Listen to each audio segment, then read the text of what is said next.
నమస్కారం. ఈరోజు నాకు సంతోషకరమైన విషయం ఏంటంటే రవిచంద్ర ప్రసాద్ సారు నిజంగా ఖచ్చితంగా అంటే 2021లో సార్ 2015లో నా బీటెక్ కంప్లీట్ అయిపోయింది. అప్పుడే నాన్నగారు రవిచంద్ర ప్రసాద్ సారు, శివనారాయణ సార్ వీళ్ళంతా అప్పుడంతా agricultural ZPNF zero budget natural farming అని అప్పుడు ఉండేది.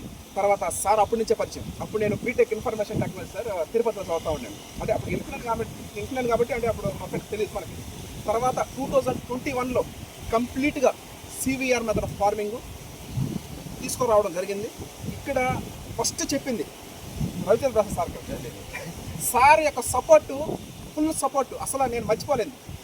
రవిచంద్ర ప్రసాద్ సార్ కానీ, శివనారాయణ సార్ కానీ వీళ్ళ సపోర్టు ఎప్పటికీ నేను జీవితంలో మర్చిపోలేను. ఏంటంటే సార్ ఈ విధంగా సివిఆర్ మెథడ్ ఫార్మింగ్ చింతల వెంకటరెడ్డి గారు మెథడ్ చేస్తున్నారు. అంటే మట్టి ద్రవణం, మట్టి నీరు, ఎటువంటి రసాయనాలు, పెస్టిసైడ్స్, ఫర్టిలైజర్స్ లేకుండా కేవలం మట్టి నీరు ఆమెతో మొలకల ద్రావణంతోనే మనం పంట పండిస్తాం సార్ అని చెప్పినప్పుడు హర్ష ప్రొసీడ్, మీ వెనకాల మేము ఉంటామని చెప్పి రవిచంద్ర ప్రసాద్ సారు, నాన్నగారు, శివనారాయణ సార్ ఇలా అందరూ నేను ముందు నుంచి వాళ్ళ ప్రోత్సాహం నేను ఎప్పటికి మర్చిపోలేదు.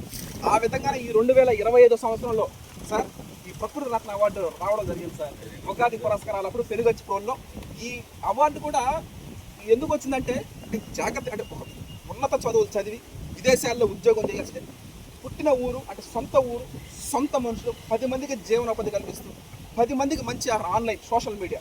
ఇప్పుడు ప్రతి ఒక్కరి దగ్గర ఫోన్ అనేది జీవితంలో ఒక అంటే బాడీలో ఒక పార్ట్ అయిపోయింది ఫోన్. ప్రతి ఒక్కరి దగ్గర ఫోన్ ఉంటుంది. ఈ విధంగా అప్పుడు కిసాన్ మేళకు వచ్చింది కదా సార్, నెల్లూరు జిల్లా కలెక్టర్ గారు కూడా చెప్పింది. అప్పుడు ఉన్నటువంటి హరినారాయణ సార్ చెప్పడం జరిగింది. అంటే ఈ విధంగా సివిఆర్ మెథడ్ ఫార్మింగ్ మీరే పరిచయం చేసింది అప్పుడు కలెక్టర్ గారిని కూడా ఆ రోజుల్లో 2021లో అప్పుడు కలెక్టర్ గారు కూడా చెప్పడం జరిగింది. ఈ విధంగా ప్రతిరోజు మీ అప్డేట్స్ ఏమేం చేస్తున్నారు అన్నీ సోషల్ మీడియా ఫేస్బుక్లో మీరు పంచుకోండి. తద్వారా కుటుంబ సభ్యులు కానీ, బంధువులు కానీ, స్నేహితులు కానీ, శ్రేయభిలాషులు కానీ వాళ్ళ సపోర్ట్తో మీరు అంటే ఎక్కడో మారుమూల గ్రామంలో మనం వ్యవసాయం కెమికల్ ఫార్మింగ్ లేకుండా ప్రకృతి వ్యవసాయం చేసినప్పుడు ఇది 10 మందికి తెలియాలంటే సోషల్ మీడియా అనేది ఒక ప్లాట్ఫామ్గా క్రియేట్ చేసుకొని అంటే ఒక ప్యాషన్, ప్రొఫెషన్, ప్రాఫిట్ మూడింటిని మనం వాటిని జాగ్రత్తగా చేసుకొని ముందుకు సాగుతూ 2021లో ప్రారంభించినప్పుడు సార్ ఫస్ట్ ఏంటంటే నాకు కూడా భయంగానే ఉండేది, అసలు సక్సెస్ అవుతుందా కాదా. కానీ failures are the stepping stone the success అన్నట్టుగా ముందు అడుగు వేద్దాం. ఫెయిల్యూరు సక్సెస్ పక్కన పెడితే మన పని మనం చేసుకుంటూ పోతాం, ఎట్టయితే అట్ట అవుతుంది అని చెప్పి ఆ ఫీల్డ్లోకి రావడం, ఈ విధంగా సపోర్ట్ చేయడం, ఈ విధంగా చేయడం ద్వారా ఈ రోజున సివిఆర్ మెథడ్ ఫార్మింగ్లో మనం చేసినటువంటి ఈ సన్మానాలు కానీ, సత్కారాలు కానీ ఇవన్నీ రావడం కూడా ఇది ఒక సంతోషకరమైన విషయం సార్. ఏంటంటే ఒక ఎక్కడో విదేశాల్లో ఉద్యోగం చేయాల్సింది నేను అవన్నీ వదిలేసి ఈ ఫీల్డ్ చేయడం.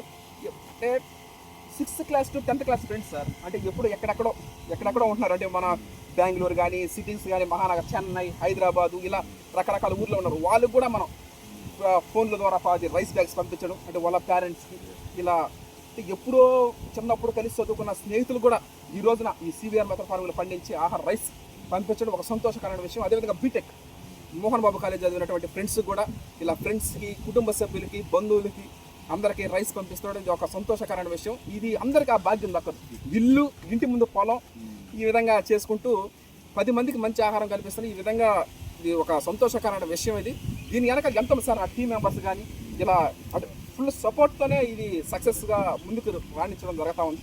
2021 నుంచి ఇప్పటి వరకు అంటే 2025 ప్రకృతి రత్న అవార్డు రావడం కానీ, అదే రైస్ మిల్లర్గా కానీ, ఒక పుస్తకం రచించడంలో కానీ, పుస్తక రచయిత కానీ ఇలా అన్ని రంగాల్లో కూడా అది విజయం సాధించడం అంటే అది మామూలు విషయం కాదు. ఈ విధంగా ఇవన్నీ పొందడం ఇది ఒక పూర్వజన్మ సుకృతంగా భావిస్తున్నాను. ఒక హర్షత్ విహార్ ఒక యువ రైతుగా నేను తెలియజేస్తున్నాను.